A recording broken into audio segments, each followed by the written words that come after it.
دا یو فیصله اټل ده چې د دې نور دلته کې پاتې کېدل چې کوم نه هغه ممکن نه دي او داسې هم زموږ مېلمانه دي روان دي نو پکار ده چې پر ورولۍ باندې د دې ځای نه رخصت شي. السلام علیکم ورحمت الله وبرکاتو. جی قدرمنو کتونکو دا وخت د کوزدر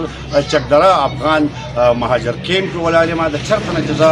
تاسو ته تازه صورتحال درکوم او هغه دا دی چې اوله خو دا خبره وه چې د خیبر پښتونخوا حکومت هغې د افغانان چې کوم دی نو لکه په داسې طریقه باندې نه وباسي ځکه چې انتظامي افسرانو ته څه اطلاعګانې نه وې. خو اوس چې کله پرونه وزیر اعلی خیبر پښتونخوا محمد سهیل چې کوم دی نو هغه اعلان وکړو چې یاره مونږ یې وباسو ځي به خو د هغې لپاره طریقه چې کوم دی نو هغه به دا نه چې یاره مونږ پسې لوړ راواخلو او لکه مطلب دا چې دوی وباسو په خپله یو طریقه باندې به وباسو. او د دې دپاره زما په خیال کې یو دا هم اطلاعات دي چې صوبایي حکومت د کابینې نه چې کوم د تېره چې کومه کابینه وه نو د هغې نه اپروول اخیستی د ګاډي چې کوم دی نو هغه به هم ډېره چې کوم دی نو صوبایي حکومت کې ځلي انتظامیت احکامات راغلي چې اطلاعات چې مونږ ته دي چې یاره دې تاسو ګاډي چې کوم دی نو هغه وکړئ او لکه بیا به ځي. خو د دغې خبرې نه پس دا یو خبره خو کلیر ده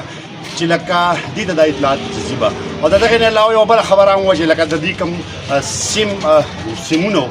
نو د کارډونو نه پس چې کوم دی هغه سیمان په دې پسې بند شوي دي او لکه هغه خو د اسلام آباد نه لکه د ټیلینار دی که د جی ایس دی که نور چې کوم سیلولر کمپنۍ د هغې سیمان چې کوم دی هغه بند شوي دي او په دغه خو لکه د دې په اختیار کې نه وه د صوبایي حکومت. خو بهرحال دا هم د تنګولو یو انتهایي دغه ذریعه وه چې د دې سیمان بند شي او دغه شان ته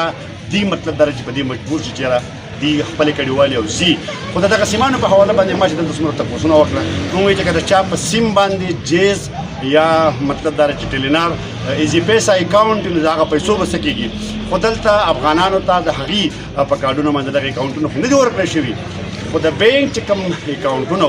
دا نمبر چې کوم دی اکثر هلته په بینک اکاونټ کې چې کوم دی هغه دي نو که فرض نمبر بند شي نو د هغه اکاونټونو به څه پوزیشن کوم چې په بینکونو کې چې کوم دی موجود دي د هغې په حواله باندې خبره چې کوم دی دا هم د دې سره زیاتی دی که فرض که دغه پیسې د دې فریز کېږي او دغه رابطې چې کوم دی ختمېږي دا هم د دې سره زیاتی دی. دې نه علاوه چې کوم دی تازه صورتحال دا دی